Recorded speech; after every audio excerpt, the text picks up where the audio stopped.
Muhammad sallallahu alaihi wasallam beserta keluarga dan para sahabatnya dan seluruh kelak yang kiamat. Amin ya rabbal alamin.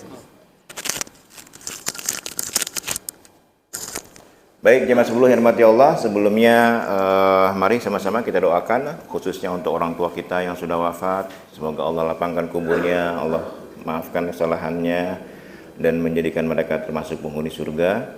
Pada orang tua kita, sahabat kita, tetangga kita yang saat ini mungkin sedang sakit, semoga Allah angkat penyakitnya, dan yang sedang mengalami kesulitan hidup, yang memiliki hajat, semoga Allah berikan jalan keluar. Ala hadiniyah al-Fatihah.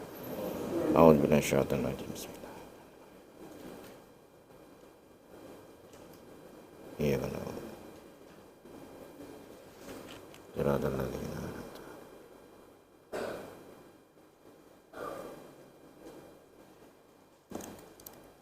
Baik, jemaah subuh yang dirahmati Allah, di sini ada, wah, alhamdulillah nih, banyak amplopnya. Kayaknya masjid kayaknya harus rubuh semua kali ya, baru banyak infak. Ya, jemaah sekalian, jadi ini ada berapa, sudah dikirim saya dengan Haji Asep nih ya, kemarin, maaf sebentar ya ini. Yang pertama dari Dr. Adi Kurnia Setiadi, SHMH. Infak sebesar 4 juta rupiah. Kebetulan beliau caleg dari Partai Demokrat. Orang mana ya? Orang sini bukan? Hah? Oh, orang Condet. Dapilnya mungkin sini ya? Ya kalau ibu nanti tertarik dengan beliau, Dr. Adi Kurnia Setiadi, menurut ibu baik, pilih, coblos gitu ya. Dia mohon dilancarkan dalam mencalonkan caleg ya. Semoga amanah ya, semoga amanah. Ini yang pertama. Yang kedua dari Bapak M. Ali, RT 8 sebesar 1 juta rupiah. Kemudian yang ketiga dari Saudara Aldi, RT 8 sebesar 500.000 rupiah. Mohon didoakan semoga sukses kerjanya. Kemudian dari hamba Allah yang tidak mau sebutkan namanya sebesar 1 juta. Kemudian dari Pak Amri, RT 8 sebesar 1 juta. Mohon doa diberikan kesehatan dan pahalanya juga diberikan untuk almarhum Ibu Hajjah Maimunah binti H. Amdani. Yang terakhir hamba Allah sebesar 250.000 rupiah seluruhnya untuk untuk perbaikan renovasi atap masjid dengan samping kanan kiri. Kemudian tadi ada lagi titipan, aduh yang mana nih ya? Ini beda lagi ya Pak Sebe? Oh beda lagi. Kemudian dari hamba Allah untuk almarhum Bapak Haji Klan Yoso Wikarto bin Fulan, kemudian almarhumah Ibu Hajjah Nafsiyah binti Haji Karsan Ngadenan, kemudian almarhum Bapak Haji Karsan Ngadenan bin Fulan ya. Sebesar berapa ini? 2 3 4 5 sejuta kayaknya ya. Sebesar 1 juta rupiah, alhamdulillah ini ya. Kemudian yang kedua, mohon doanya untuk Nihaya binti Aseni, keluarga Ali Sarbi sebesar, wih banyak nih,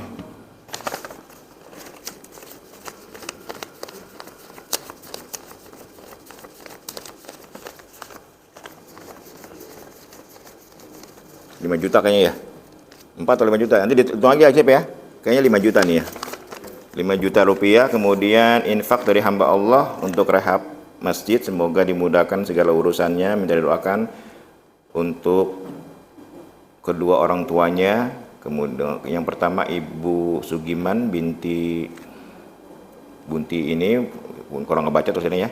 Kemudian Bapak Saiman bin Fulan, Ibu Paniwu binti Fulan gitu.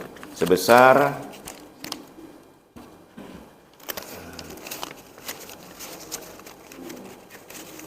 1 juta rupiah ya, 1 juta rupiah. Kemudian yang terakhir dari sebesar 2 juta, alhamdulillah, sekedar ikut beramal untuk perbaikan atap masjid dari ibu-ibu pengajian malam Jumat di lingkungan Bapak Haji Muhammad Soleh. Mohon doanya semoga ibu-ibu pengajian ini pada sehat, berkah rezekinya dan bisa istiqomah ibadahnya sebesar 2 juta rupiah. Alhamdulillah, jazakumullahu khairan katsiran. Mari jemaah sekalian kita doakan ya. Semoga apa yang dihajatkan dari infak ini ya Allah ijabah dan khususnya insya Allah diganti dengan berlipat ganda. Al-Fatihah. A'udzubillahi minasyaitonir rajim. Bismillahirrahmanirrahim. Iyyaka na'budu ihdinas siratal mustaqim. Siratal ladzina an'amta 'alaihim. Allahumma yassir lahum umurahum. Allahumma yassir lahum umurahum. Allahumma yassir lahum umurahum. Waghfirna bihalalika an haramika wa aghnina bi fadlika 'amman siwak. Rabbana atina fid dunya hasanah wa fil akhirati hasanah wa qina adzabannar. Walhamdulillahirabbil alamin. Baik jemaah sekalian ya, ini jadi infak untuk kita sudah tahu kadang kan atapnya seperti ini. Tapi kemarin ibu-ibu waktu ngaji jadi lega katanya, lebih adem. Ya, tapi kurang enak, kurang elok ya. Jadi memang rencana tadinya cukup di cat aja, di plaster ulang, tapi kayaknya harus di plafon ya. Kemarin itu udah ditanya-tanya dengan tukangnya, ya diperkirakan ini luasnya 200, hampir 300 meter dengan kanan kiri itu WC ya, hampir 300 meter. Per meternya itu aslinya materialnya itu cuma 200.000 per meter. Yang kayak depan nih Bu, aslinya. Cuman kan itu belum macam-macam, belum nanti apanya ada kekurangannya ya. Jadi panitia semalam sudah dibentuk menetapkan dia lelang, kalau mau dilelang harga per meternya 250.000. Jadi Bapak kalau ingin ikut nimbrung ya 250.000. Boleh mesen. Saya mesen 2 meter, tapi taruhnya di depan sini ya, boleh. Bu Heni ya, misalnya, nanti saya mau 2 meter di depan sini. Biar apa? Kalau sholat saya ngeliatin atap saya aja gitu. Pak Ali ya. Pak Ali mau mesen nggak? Mau mesen sebelah mana ya? Tapi jangan mesen dinamain, jangan ya. Jangan mesen dinamain. Saya di belakang aja deh, karena sholatnya di belakang mulu kan. Pas tadi saya 2 meter deh itu di depan tuh, di belakang. Nanti sholatnya di situ aja pas atap dia gitu. Ya jadi kondisi seperti ini jemaah sekalian, karena wajar sudah hampir 20 tahun ya, jadi lapuk memang rayapnya luar biasa di sini ya. Rumah ibu juga ibu saya juga pernah ambruk juga dua-duanya itu. Jadi memang kita yayasan ini memang sedang bukan dicoba ya, dikuras pikirannya bagaimana nih, dikit lagi mau maulid lagi. Butuhkan ibu-ibu juga ya, bapak-bapak ya, maulid juga banyak membutuhkan biaya gitu, yang ada rezeki itu. Kalau ini mungkin belum terlalu urgen banget, yang kita prioritaskan adalah maulid dulu, nanti awal bulan baru mulai langsung jalan renovasi dengan uang yang ada ini, langsung kita jalan, misalnya rangkanya dulu, nanti ini nyicil ya. Insya Allah mungkin sebelum akhir tahun ini sudah selesai ya. Baru setelah itu kita konsentrasi ke madrasah. Jadi banyak Bu yang bikin yayasan Bu, banyak banget ini, pusing. Kalau Asep di sini aja mikirnya kan, Haidahi aja ya. Kalau saya 3 masjid yang saya pikirin, Al-Mujahidin, ada Ar-Ridwan, waduh semuanya juga membutuhkan pikiran ya. Jadi seperti itu kondisinya jemaah sekalian ya. Ini anggap saja Allah sedang membuka proyek amal jariyah bagi warga Cilitan. Proyek amal jariyah, ya Bu Latif ya. Proyek amal jariyah bagi warga Cilitan. Nah kita mau nggak ikut imbrung dalam itu? Enggak sanggup 1 meter, setengah meter, tabungan dengan tetangganya, setengah meter yuk, setengah meter, patungan gitu, ya boleh. Insya Allah kalau udah dibenerin seperti yang di depan ini bertahannya bisa puluhan tahun ya aja ya, nggak akan kena rayap puluhan tahun. Selama itu dibenarkan maka pahalanya akan terus mengalir pada orang yang nyumbang itu ya. Baik jemaah sekalian yang dirahmati Allah, ini karena hari ini hari santri. Ini Bapak Ibu belum tahu ya, tanggal 22 Oktober itu hari santri nasional, tapi nggak libur. Sama kayak tanggal 28 Oktober, Sumpah Pemuda, libur nggak? Merah nggak? Enggak kan? Jadi 22 Oktober itu hari santri nasional. Seluruh pegawai negeri yang di bawah Kementerian Agama wajib apel. Dan madrasah ya yang di bawah Kementerian Agama itu wajib apel. Puncaknya itu secara nasional di Surabaya ya, Pak Jokowi yang jadi pembina upacaranya. Jadi karena saya juga di bawah Kementerian Agama, saya juga harus ikut apel nanti ya jam 7. Makanya mungkin nggak sampai suruk ya, karena saya harus mengejar jam 7 sampai sana gitu. Baik jemaah sekalian dirahmati Allah, mungkin hari ini kita akan membahas pertanyaan yang masuk saja ya. Ini ada 3 atau 4 nih. Bentar. Ada 3 pertanyaan yang masuk. Ini urusan rumah tangga sebenarnya ini.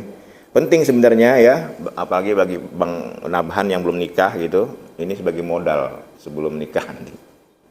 Kalau yang sudah nikah mungkin bisa jadi pelajaran ya. Yang pertama, pertanyaannya hampir sama sih sebenarnya ini. Yang pertama, apakah uang pribadi istri juga masuk kategori sebagai uang suami? Yang kedua, bolehkah istri menggunakan harta pribadinya untuk sedekah, untuk mengasihi orang tua dan lainnya tanpa sepengetahuan suami karena uangnya pribadi, bukan dari pemberian suami? Itu dua dulu ya. Ada lagi satu lagi nih. Iya, jemaah sekalian, uang istri ya uang istri. Tapi kalau uang suami, uang istri. Enak perempuan mah. Ya masalahnya ya, Pak Nusuki ya. Enak perempuan mah. Dua-duanya kerja nih, ya PNS dua-duanya misalnya. Gaji suami harus dikasih ke istri. Gaji istri dikasih suami nggak? Enggak. Double berarti, suami gajinya double, istri itu gajinya double. Gaji dia dan gaji suami. Itu dalam hukum agama ya. Jadi artinya uang istri itu suami tidak berhak memiliki. Maka pertanyaannya, kalau karena itu milik pribadi, milik istrinya, bolehkah istrinya itu menggunakan uangnya untuk sedekah, untuk ngasih orang tua tanpa sepengetahuan suami? Pada prinsipnya boleh, cuman yang tanpa sepengetahuan suaminya ini yang kurang baik. Jadi kalau istrinya punya uang, boleh dia sedekah tanpa ngomong-ngomong ke suami ya, tanpa izin dulu gitu maksudnya. Tapi sebaiknya menurut saya istri yang baik ya izin lah. Pak, aku mau nyumbang atap ya, pelapon saya rasin, saya yakin suaminya pasti setuju itu. Ibu ini ya, saya yakin lah istrinya, wah ini apa butuh banyak banget ini masjid Hidayah untuk pelapon gitu kan. Saya mau nyumbang 10 meter. Berarti berapa Pak Cep? 10 meter? 2,5 juta ya. Istrinya punya uang 5 juta. Masih ya 2,5 juta. Nggak bilang-bilang suaminya. Udah, ibu kasih dulu panitia 2,5 juta, setelah itu baru ngomong sama suaminya. Ya, baru izin. Kenapa? Karena itu uang dari uang pribadi istri ya. Suami nggak bisa melarang, tapi harus ngomong ya. Itu kan untuk menjadi komunikasi. Suami istri kan harus banyak ngomong ya Pak Ali ya, Pak Jari ya. Nih kita contoh nih sesepuh kita. Harus banyak komunikasi suami istri itu. Karena kalau nggak ada komunikasi nantinya apa? Salah paham. Rembuk, harus merembuk gitu yang. Saya rasa kalau suaminya memang dia tahu bahwa infak sedekah itu bagus, nggak mungkin ngelarang, orang bukan uang dia. Tapi bicara, ngomong. Bahkan suami yang, kalau suaminya soleh banget, mama ada berapa? Cuma 10 juta. Ayo tambahin 10 juta lagi gitu untuk pelapon. Gitu kalau suaminya bagus mah. Bukan ditahan ya. Tapi di sini kan pertanyaannya, bolehkah istri itu dengan uangnya sendiri bersedekah atau ngasih orang tua? Boleh, boleh. Nggak ada hak suami itu untuk melarang ya. Tapi yang bagus komunikasi lah. Ya. Itu ya kurang lebih ya maksudnya ya. Jadi yang tanpa sepengetahuan suami ini yang saya kurang setuju gitu ya. Dalam hubungan suami istri itu harus ada komunikasi ya, sehingga suami tidak merasa dilangkahi, tidak merasa kan ada Bu, ini Ibu biar tahu ya, laki-laki itu suka gengsian ya Bu Latifah ya. Laki-laki itu suka gengsian, mana Mas Eko? Suka gengsi laki-laki itu. Jadi jangan apalagi dengan merendahkan. Laki-laki itu paling anti direndahin sama perempuan. Sanjung aja lah laki-laki mah, suami mah. Walaupun nggak ganteng aja udah. Pura-pura bilang aja ayah ganteng gitu udah. Walaupun mungkin murid kita nggak ganteng-ganteng amat. Tapi pujian itu walaupun hanya basa-basi penting. Pujian itu penting ya. Komunikasi. Kalau nggak komunikasi yang baik, dan komunikasinya tuh harus dalam keadaan netral, jangan punya pendapat. Kan gini Bu, jangan kan gitu ya antara saudara, antara orang lain, antar adik kakak aja karena otak kepalanya beda bisa saling berselisih. Antara adik kakak itu yang satu perut. Saya dengan adik saya misalnya dalam beberapa hal tidak sepakat sama Nisa misalnya. Nisa makan orangnya Islamnya itu apa ya? nggak apa-apa, apa Kristen, sikat aja Kristen mah begitu. Nah, saya di Kementerian Agama kan didoktrin untuk moderat. Di Kementerian Agama itu ada moderasi beragama. Jadi dengan orang non-Islam harus jangan berlaku nggak baik, harus menghormati. Tapi kalau Nisa, karena dia ini minoritas ini udah cuek aja, nggak usah gitu. Jadi pemikiran kita beda dengan ada itu diskusinya tuh. Kadang-kadang suka keras-kerasan, nggak bisa gitu, gitu. Karena mereka tuh kalau dikasih hati nunjak gitu. Tuh lihat tuh di Malaysia gini, tuh lihat tuh di Mesir gini, gitu. Karena dia pikirnya ke sana-sana kan. Di Perancis aja kata dia kan berlamar Perancis tuh, si Nisa. Di Perancis aja kita minoritas ditindas. Jadi kalau di sini mereka nggak bisa izin bangun gereja, kemudian ada orang Islam bela, jangan. Kalau dia udah diizinin satu gereja, nanti dia itu tuh apa namanya, kongah, ngelunjak, bikin lagi di sini gitu. Nah itu ada pemikiran umat Islam sekarang yang kayak gitu, ada juga. Ya walaupun dalam satu sisi ada bener juga ya, jangan terlalu dilonggarin. Di sini ada gereja gak? Artis Euro 9. Sekarang misalnya kayak gini nih, ya rumahnya, tanahnya Bu Poniman dibeli oleh gereja. Kira-kira orang sini setuju gak? Mau dibangun gereja? Bu Poniman ngejual tanahnya. Kemudian sama orangnya didirikan gereja. Kira-kira orang sini setuju gak? Nggak mungkin lah setuju ya. Bisa ribut kita gitu. Tapi pemerintah sekarang kan nggak begitu. Pemerintah sekarang itu kalau misalnya forum Kurkuna umat beragamanya ngasih rekomendasi, pihak RW-nya ngasih rekomendasi, lurahnya ngasih rekomendasi, udah selesai, boleh dibangun. Warganya, setiap keluarga dikasih sejuta, tanda tangan, bisa gak? Bisa. Bapak Omo misalnya tanda tangan dong nih, mau karena kan kalau misalnya mau bangun ibadah tuh ya harus ada tanda tangan minimal 100 orang kan. Mau dikasih sejuta, tanda tangan, mau gak? Ya Omo aja nggak mau, orang lain mah mau kan. Pasar tani lagi butuh duit, cicilan nih, nggak punya duit nih, suruh tanda tangan 1 juta nih, agar dapat tanda tangan untuk mendirikan gereja. Kan banyak orang Islam yang mau tanda tangan juga, ya.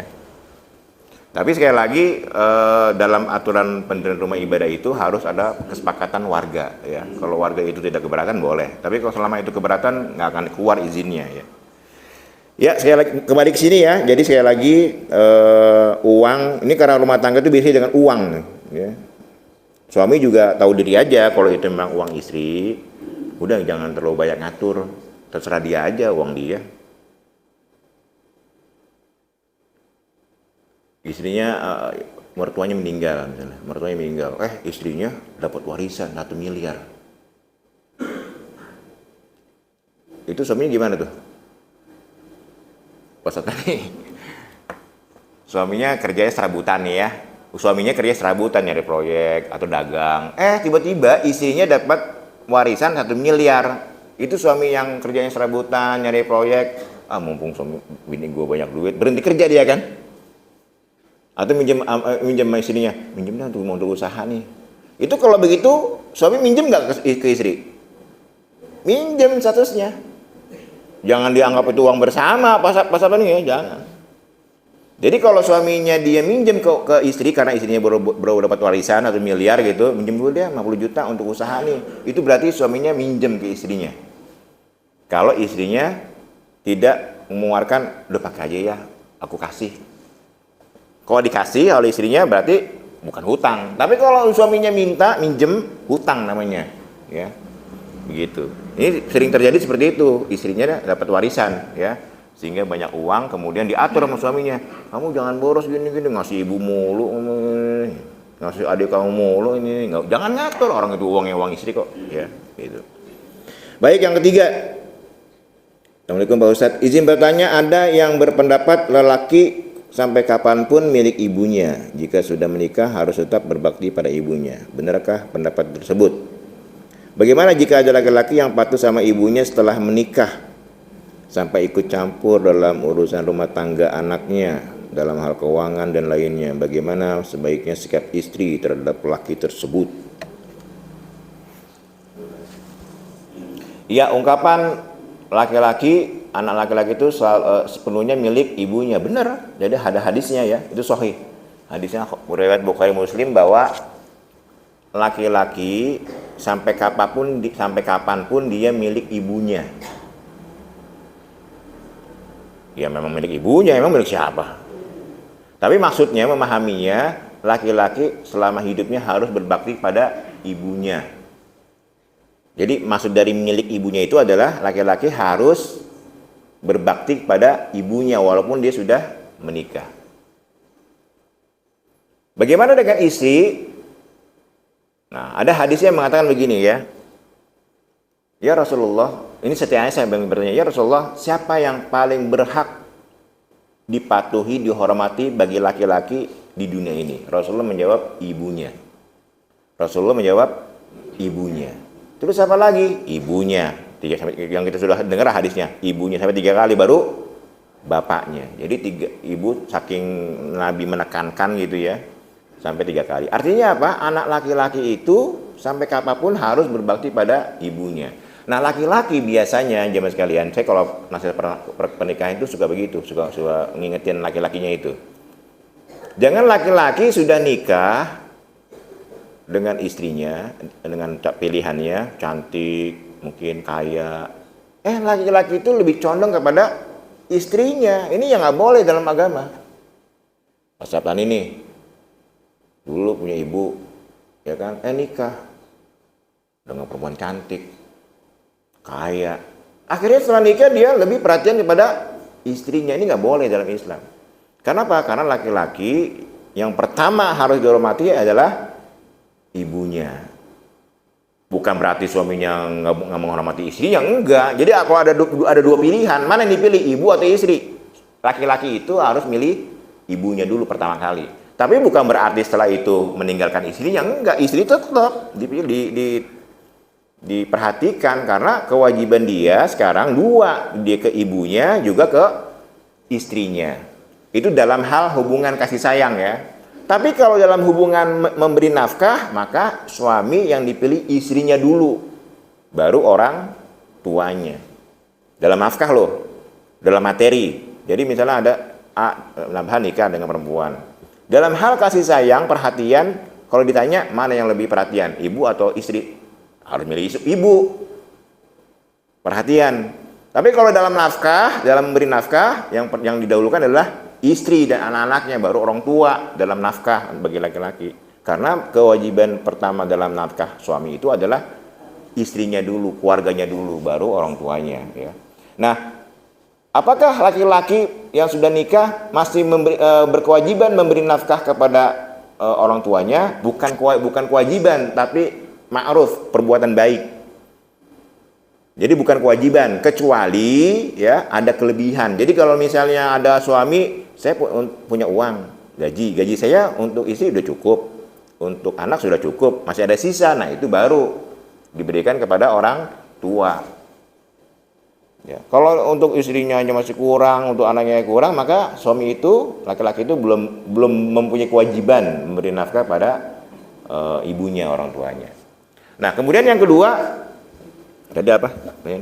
Bagaimana kalau misalnya orang tuanya itu ibunya ya, setelah nikah ikut campur? Masa ada sih mertua yang ikut campur? Ada ya? Hah? Di sinetron doang kayaknya.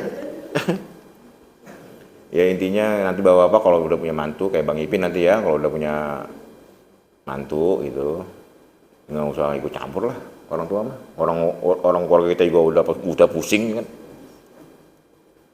Ibu aja tuh ya, nggak usah, udah itu mau pilihan dia, nggak usah diusah asik gitu, nggak usah ikut campur. Soal cuman beli TV aja ikut campur mertuanya. Sap aja jangan LG, jelek LG mah. Sampai TV aja ikut campur, nyari kompor gas, yang Rinnai jangan jelek. Ya adalah hal-hal yang, apalagi dalam soal pendidikan anak. Nah nenek itu jangan terlalu ikut campur dalam pendidikan anak. Cucunya ya, udah orang tuanya udah tahu lah mana yang terbaik untuk anaknya. Karena ibu kan, nenek itu saking sayangnya, di mana sekolahnya? Di SDN negeri. Wah, ngabur-dafit banget punya. Tuh situ tuh. Sekolah apa gitu kan, yang swasta. Nanti nenek yang bayarin. Ya jangan sampai begitu. Jangan sampai tahu ikut campur dalam ya. Karena masing-masing, karena orang tua itu, apalagi misalnya dia mertuanya itu mertua dari perempuan gitu kan. Kan dalam hal pendidikan kan yang paling menentukan suami harusnya. Bapak ya. Bapak. Anak saya mau jadi ini, mau ini, mau ini, dididiknya gitu kan. Nah, nenek itu kadang-kadang suka ikut campur dalam hal itu. Kalau pendidikan udah serahin orang tua lah. Orang tua nggak mungkin lah menjerumuskan anaknya. Ibu ya. Jadi kalau orang tua mertua gitu jangan terlalu ikut campur kehidupan ini. Nah, bagaimana sekarang kalau ada pertanyaan sekarang? Bagaimana kalau ibunya sampai ikut campur soal keuangan, soal rumah tangganya? Ya, dalam hal ini mungkin sang suami harus lebih bijak. Jangan juga kemudian marah kepada orang tuanya ya. Jadi satu sisi laki-laki harus bakti pada orang tua, satu sisi dia juga harus menjaga perasaan istri. Nah, itu bisa-bisa suami mengatur bagaimana memberitahu kepada ibunya agar tidak kesinggung dengan cara yang baik juga. Kenapa? Karena untuk memahami perasaan istri ya. Emang ribet Pak, apalagi rumah tangga baru. Rumah tangga itu kalau masih di bawah 5 tahun tuh rawan. Ibu dulu ya.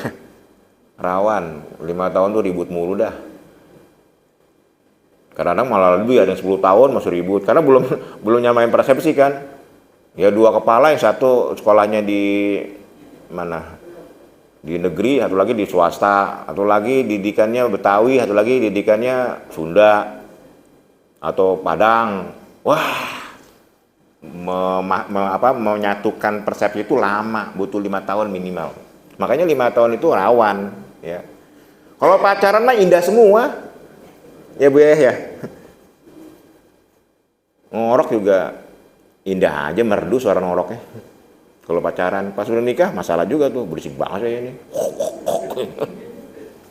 Karena tutup pakai bantal tuh, berisik banget gitu. Masalah kalau udah nikah. Dulu mah terlambat-lambat dikit dimaklumi. Ada perempuan dijemput sama pacarnya, terlambat setengah jam, ya, pacarnya masih maklum. Kalau udah nikah masalah ya. Jadi kalau 5 tahun ya, makanya pengantin baru apa sih Bu Latifah, apa lagi pengantin baru ya, pengantin baru ya harus sabar, harus belajar ya gitu. Karena menyamakan satu kepala itu sulit, menyamakan satu persepsi. Kita harus menekan egois. Yang kita merasa benar ketika berkomunikasi dengan pasangan, kita harus menurunkan. Apalagi misalnya suaminya S2, istrinya SMA misalnya, itu terjadi miskomunikasi tuh. Suaminya merasa di S2 atau doktor, istrinya lulusan SMA. Itu kan terjadi misdialog tuh kan. Apa yang diinginkan suami, istri tidak bisa menerima. Nah, itu suaminya harus lebih turun egonya untuk biar istrinya paham. Bahasanya juga, masa bahasa komunikasi suami di istri kayak bahasa kuliah. Mama tuh nggak tahu perspektif gitu. Menurut apa ilmu ini ya, bahas komunikasinya dengan istri ya bahasa standar, jangan bahasa dia kuliah. Ya pasalan ya. bahasa kampung aja kalau mau istri mah ya. Baik, itu jamaah sekalian ya. Jadi ya mudah-mudahan ini bisa menjawab ya. Pokoknya kalau ada urusan suami istri, komunikasi. Kalau komunikasi itu makanya carilah tempat-tempat suasana yang enak itu, yang romantis. Saya juga sering ribut sama istri, sering dulu tuh sering. Apalagi dalam hal pendidikan anak. Saya ingin pesantren, ibunya, istri saya nggak mau. Itu bisa ribut besar itu. Dalam hal soal pendidikan, karena saya merasa saya laki-laki, saya bapak, saya bisa menentukan. Tapi istri saya, janganlah ya, anak tuh jangan masuk pesantren lah. Nanti dia bagaimana, harus nyuci sendiri, harus makan ngantri, budukan. Karena dia backgroundnya memang bukan pesantren, nggak paham. Lah, saya anak pesantren nggak budukan gitu kan. Nyuci sendiri bisa gitu ya. Nah, tapi namanya ibu sayang sama anak, nggak tega anaknya nyuci sendiri gitu. Kecuali ada pesantren yang ada laundry dulu ya. Sekarang udah banyak, alhamdulillah. Dulu nggak ada pesantren yang punya laundry, kecuali di pesantren itu ada laundrynya. Jadi anakku tidak harus capek-capek nyuci sendiri. Dia belajar aja. Ribet dah, ya. Ribut karena pendidikan. Makanya, tapi sekarang nyesel dia. Nah, ibu-ibu kalau misalnya nanti suaminya ingin masukin anaknya ke pesantren, dukung. Karena sekarang ini Bu, hari ulang tahun santri, hari santri nasional itu temanya jihad santri jayakan negeri. Jihadnya itu temanya, motonya itu sekarang temanya jihad santri jayakan negeri. Jadi santri diajarkan jihad. Saya juga bingung, ini menteri agamanya berani bener gitu bikin moto dengan ada istilah jihad. Dulu kan kata jihad kan tabu, ibu ya. Kalau jihad tuh kayaknya gimana gitu, radikal kayak gitu, teroris kayak gitu. Sekarang tapi diperkenalkan oleh Menteri Agama jihad santri jayakan negeri. Artinya apa? Ya sekarang dulu itu santri kalau jihad kan ini kan terjadi pada peperangan kemerdekaan ya, sejarah adanya hari santri itu ketika Hasyim Asy'ari itu mengeluarkan resolusi jihad melawan Belanda. Itu santri semuanya. Dulu santri jihadnya perang. Kalau sekarang santri apa jihadnya? Ya belajar baca buku. Dia jihadnya harus pisah dengan orang tuanya, dengan ibunya. Bayangin Bu, saya umur 12 tahun. 12 tahun kayak apa sih anak sekarang sih? Kecil kan? Lulusan SD harus bisa dengan orang tua, dengan ibu, dengan ayah. Itu jihad dia santri. Dia tidak mendapatkan kasih sayang, pelukan lagi, belayan kasih sayang dari ibu. Kalau Haji Asep mungkin sampai usia SMP masih dibelai sama ibunya. Nah kan sekarang masih dibelai sama ibunya. Ya masih dibelai lah sama bapaknya gitu kan. Masih di ini gitu. Saya 12 tahun tuh udah nggak dapat belayan ibu. Anak santri-santri nih. Kayak anaknya Pak Rais, anaknya Pak Sartono, usia 12 tahun SD itu, SMP, udah nggak dapet belayan. Itu jihad dia santri. Dan termasuk jihad orang tuanya. Bisa dengan anaknya. Makanya saya bilang, salut juga saya sama ibu saya, bisa tega gitu, dalam tanda petik ya, tega melepas anaknya gitu. Di pesantren. Dan saya tahu dia pasti kehilangan. Oh ibu kehilangan anaknya, saya lah laki-laki satu-satunya lagi kan. Kehilangan bener. Makanya anak pondok itu biasanya 3 bulan sampai setengah tahun lah maksimal. Itu kalau ditengok orang tuanya pulang, mau pulang nih, nangis. Oh jangan pulang dulu, masih kangen gitu. Nanti sebulan, 2 bulan. Dan setelah 3 bulan, 4 bulan, biasanya kan ibu saya kalau datang tuh hari Minggu ya, hari Ahad ya. Hari Jumat datang. Nanya tuh, loh, mama hari Jumat datang, tumben, tuh nangis tuh ibu saya tuh, kakak nggak tahu mama kangen gitu. Jadi justru terbalik, kitanya udah nggak nangis, ibunya tuh masih nangis. Nah itu jihad. Jadi nggak semua orang, maka saya sangat bersyukur ya. Maka saya katakan kepada ibu-ibu nih bahwa kalau punya anak yang mau masuk pesantren dan orang tuanya kuat, bersyukur, karena sulit untuk memasukkan anak itu ke dalam pesantren. Kalau nggak anak yang nggak mau, orang tuanya nggak sanggup. Kayak Pak Sartono, saya salut dengan Pak Sartono, dengan Pak Rais, salut saya. Anaknya bisa masuk ke pesantren. Dimana banyak orang saat ini yang sulit memasukkan anaknya ke dalam pesantren ya, baik dari faktor anaknya atau faktor orang tuanya. Nah itu jamaah sekalian ya. Jadi saya lagi hubungan suami istri pasti ada riak-riaknya, nggak mungkin adem aja. Orang Nabi juga ribut kok dengan istrinya. Ya, tapi selama komunikasi berjalan lancar, terus terang aja kan laki-laki itu selimut bagi pakaian bagi perempuan itu pakaian bagi laki-laki. Apa maksudnya? Hunna libasul lahum wa antum libasul lahun.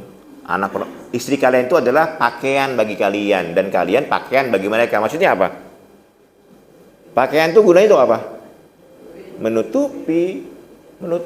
Jadi kekurangan istri ditutupi oleh suami, disempurnakan, ditutup. Kekurangan suami juga ditutup oleh istri. Jangan suaminya jelek, dia cerita soal istrinya. Suami gue mau gitu emang. Kalau tidur ngorok. Suami gue pelit banget orangnya. Itu berarti bukan pakaian.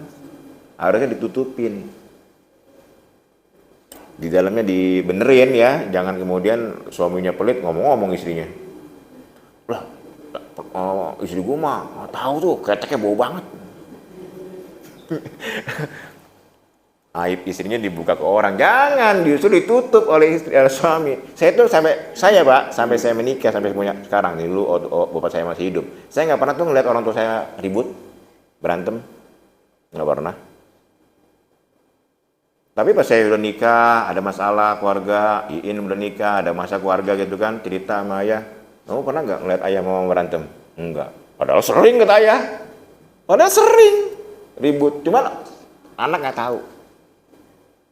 Anak nggak ada yang tahu, kita nggak tahu, taunya sama orang tua kita romantis aja, padahal suka sekali-kali berantem, cuma berantemnya dia mencari tempat. Nah makanya ini saya contoh, kalau misalnya ada nggak kesepakatan, biar nggak anak tuh nggak denger, ajak aja ke makan di luar, ngomong, tempat romantis. Apalagi kalau pengantin baru kan, sekali-kali Pak Ahmad nih ya, Pak Ahmad sekali-kali ada ribut ini, udah ajak aja nginep ke hotel, cari yang 300.000 semalam, udah nginep di hotel. Ngobrol itu di hotel tuh, jangan di depan anak. Beres itu ya. Jadi komunikasi ya, komunikasi penting. Yang saya tahu Pak Sarbini nih dengan suaminya, Mbak Lala, Ibu Lala romantis sekali. Mbak Lala ya, tahu Mbak Lala ya? Mbak Lala tuh dengan suaminya romantis. Komunikasinya ya. Benar serius, kalau mau belajar komunikasi yang bagus, nah sama Pak Sarbini dengan Mbak Lala. Romantis dia. Komunikasinya lancar, ya nggak pernah saya lihat ribut dia. Mungkin ributnya di luar kali ya. Ke PGC yuk ribut.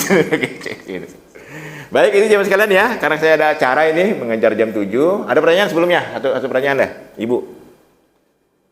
Bu Nur, ada pertanyaan? Bu Nur pendiam orangnya. Suaminya ada? Aman ya? Bu Nur aman, dengan suami aman ya? Aman. Nah. Bang Lamhan ada pertanyaan? Enggak ada. Baik, kalau tidak ada pertanyaan ya, mohon maaf saya tidak bisa sampai waktu suruk. Saya mengajak Bapak Ibu ya yang nggak bisa semeter, yang nggak bisa 10 meter, 5 meter, yang nggak bisa 5 meter, 2 meter, yang nggak bisa 2 meter, 1 meter, yang nggak bisa 1 meter, setengah meter. Yang nggak bisa setengah meter, ya berempat lah tabungan. Yang nggak bisa juga informasikan, cari orang yang bisa nyumbang. Masjid butuh itu tuh. Ya, informasikan ke orang yang kira-kira punya uang, nyumbang gitu. Ngajak orang untuk nyumbang biar ini insya Allah ya, insya Allah saya yakin sebelum akhir tahun ini sudah selesai ya. Gitu. Bang Ceng ya, mohon maaf kalau saya jarang di sini. Bang Ceng luar biasa waktu ini nih, waktu ada musibah terjun langsung ya, luar biasa membina. Mari kita tutup pengajian kita dengan membaca kafaratul majlis. Subhanakallahumma wa bihamdika asyhadu an la ilaha illa anta astaghfiruka wa atubu ilaik. Mohon maaf atas kekurangan. Assalamualaikum warahmatullahi wabarakatuh.